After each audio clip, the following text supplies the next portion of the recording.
Efésios 1. Pablo, um apóstolo de Cristo Jesus para a vontade de Deus. Na santo não que na Éfeso. E quem não está fiel em Cristo Jesus.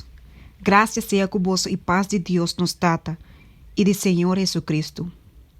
Bendição espiritual em Cristo. Bendição seja de Deus e tata de nosso Senhor Jesus Cristo. Quem dá bendicionar-nos com toda bendição espiritual em lugar celestial em Cristo. Mas coisas que elas coenos dem je promê com fundação do mundo, para nos portar santo e sem culpa delante de je. Den amor, ela predestina-nos para adoptar como suyunam para meio de Jesus Cristo, segundo a boa intenção de sua vontade, para a alabança de glória de sua graça, que ela dona-nos na abundância de sua estima. Den je nos tem redenção para meio de sua sangue, e perdão de nos pecados, segundo a riqueza de sua graça, que ela drama na abundância riba nós. Dentur sabedoria e prudência, ela hace conhecer a nós o mistério de sua vontade, segundo sua boa intenção que ela propõe em seu mês, para, como preparação de cumprimento de tempo, não, e reunir junto turcos de Cristo, tanto lo que está de cielo não, como lo que está riba terra.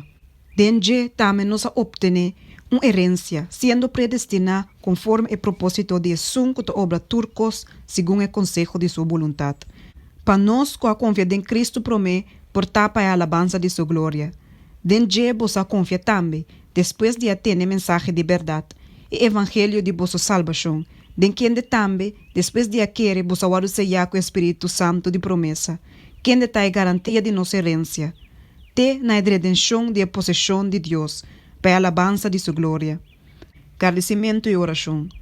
Para motivo aqui, a mim também, depois de ter a fé do Senhor Jesus, que tem mais de vosso e vosso amor para tudo santo, não stop de dar um agradecimento para vosso, acordando vosso de minha oração, para Deus de nosso Senhor Jesus Cristo e tata de glória, por dar vosso espírito de sabedoria e de revelação de conhecimento de Deus, para o não de vosso coração waro iluminar, para sina vosso por sa qual a esperança de sua amada, que tem a riqueza de glória de sua herência, de santo não, e qual é a grandeza sobresaliente de seu poder, para conosco ta querer, segundo o obramento de a força de seu poder, que ela exerce em Cristo, ora que ela lante for de morto não, e assim sinta na sua mandreche de lugar celestial. Muito mais alto que todo governo e autoridade e poder e domínio, e todo nome que tu argumentar, não somente de siglo aqui, mas também de sunco também.